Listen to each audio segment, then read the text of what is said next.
Now, this question tests your knowledge of the rule of Concord, and you know them, right? So give this a shot. I want to know what your answer is.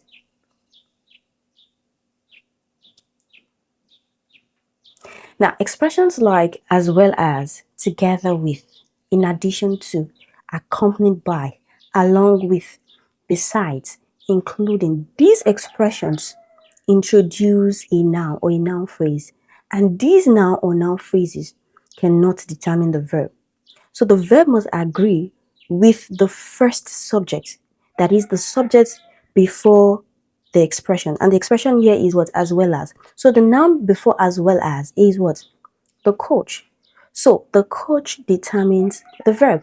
So since the coach is singular, our answer must be what? Singular. So option A was, this is singular. Option B, were, plural. Option C, are, plural. Option D is singular. So we need to choose between option A and D because they are both singular verbs.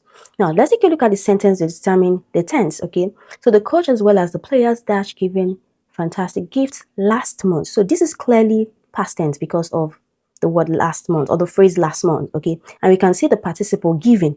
Okay, so was given is the answer. Okay, so option A is the answer to this question. We can use is given, right? We can say is given. For example, the coach dash given an award every year. Then we can think of is, right? And that makes it present tense. The coach is giving an award every year because of every year.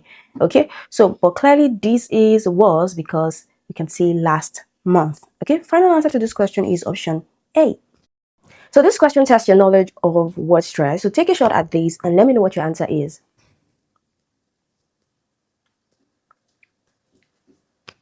Okay, your time is up. Okay, so common words ending in the ISM, the suffix ISM, are stressed on the same syllable as the root word. For example, journal, first syllable, journalism. Capital, first syllable, capitalism.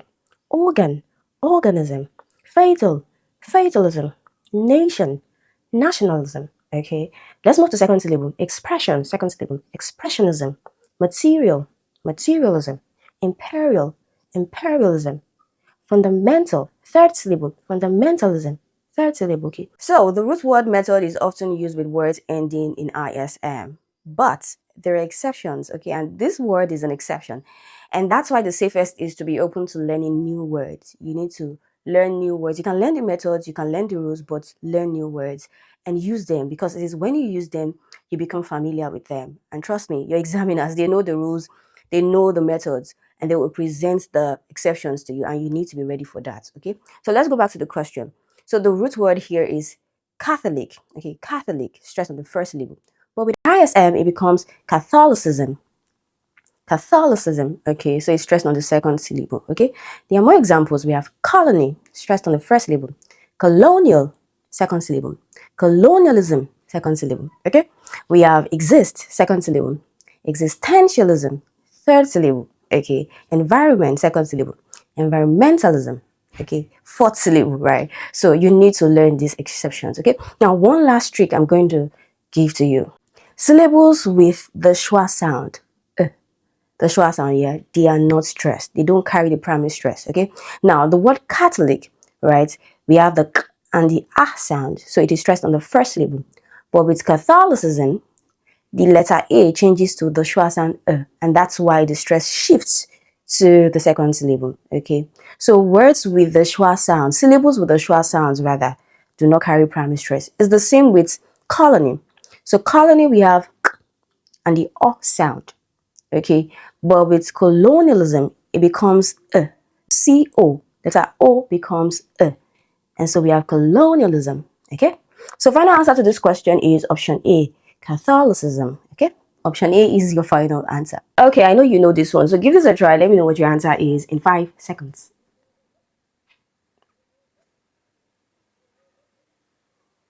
Okay, so examiners are testing your knowledge of auxiliary verb and contraction. Okay, how auxiliary verbs are shortened, basically. Okay, so a quick way to answer this question is to recognize that option B has 2 different meanings. Okay, it can be written in 2 different ways. He is and he has. Okay, and then you have to use the sentence to determine which one is correct. Okay, so looking at the sentence, after the blank we see being, so we definitely know that we need has, not is. Okay, for is we need like a noun or an adjective. is a teacher, is happy, is running. Okay, but here being, we need has. So option B is the final answer to this question. Option A is wrong. We can't use a will because will is short into heal, right? Option C is a question, right? Option D, he is wrong. So final answer to this question is option B. So for this question, your examiners are testing your knowledge of irregular verbs. So give this a try. Let me know what your answer is.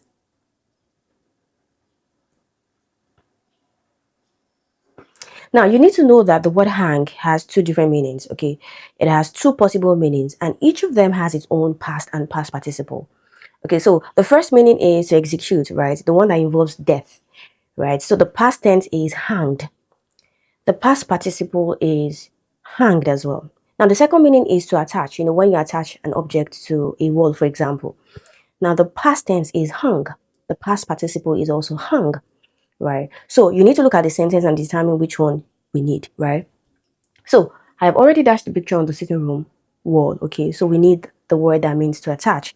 So we can easily eliminate option A and B, okay, because it involves dying, right? So now we need to determine the tense, okay, because hang is present tense, right? And on can serve as the past tense or past participle of hang, okay? So now the answer to this question is option D, hung. We need the past participle to complete the sentence because of the word have. With have, you need a past participle. Okay, so final answer to this question is option D. Now, I like this question. Your examiners are testing your knowledge of comparative and superlative structures, as well as intensifiers. So give this a try. Let me know what your answer is.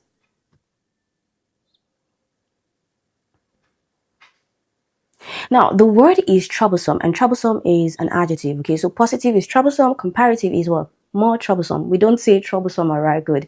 Now, superlative is what? Most troublesome. Good. Now go back to the sentence. Can you see Dan? Yes. So Dan is the key word. So we need comparative, right? So the target is more troublesome. Now with these, we can easily eliminate option B, C, and D, and we have our answer. But let's talk about intensifiers. Now, there are special intensifiers that are used with comparative. Okay, much is an example of an intensifier that we can use with comparative, and that's why option A is the best answer to this question. Okay, now there's something I need you to note because students get confused with this. Now, much more troublesome is different from much more stronger. Much more stronger is grammatically incorrect. Much is the intensifier, right? More troublesome is the comparative. Now, for much more stronger, much is the intensifier. More is a comparative. Stronger is another comparative, and we can't have double comparative. That's why it's different, okay? Now, the positive is many or much. The comparative is more. The superlative is most. Okay? So please take notes. Final answer to this question is option A. This question is under idiomatic expression, so I would like you to give this a try. Let me know what your answer is in 5 seconds.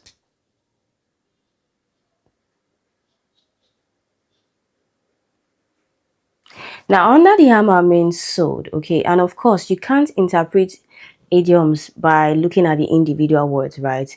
They are figurative, they are not literal, right? Good.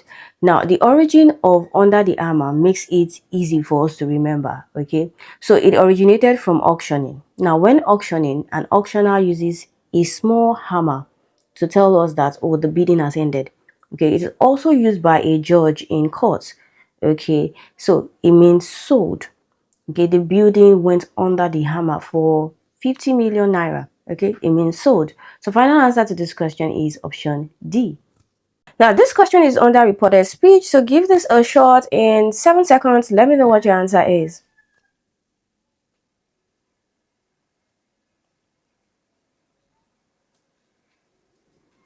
Now, there are 4 changes that can possibly occur while reporting a speech. The first is tense, which is back shifting, okay, where the present tense changes to past tense, present continuous changes to past continuous, past tense changes to past perfect, okay. The second is with time, okay, so a month ago changes to the previous month or a month before. Last night changes to the previous night, okay. Now changes to then. The next is place, okay, so here changes to there. And finally, the last change is usually with questions, and there's usually a reordering between the subject and the verb. Okay, so with this, I can easily eliminate options. Option B, will sleep. We can't use will after said. Okay, Also, a month ago is another reason to eliminate because it has to change. Option C, slept there next week. We can't have slept and next week, okay?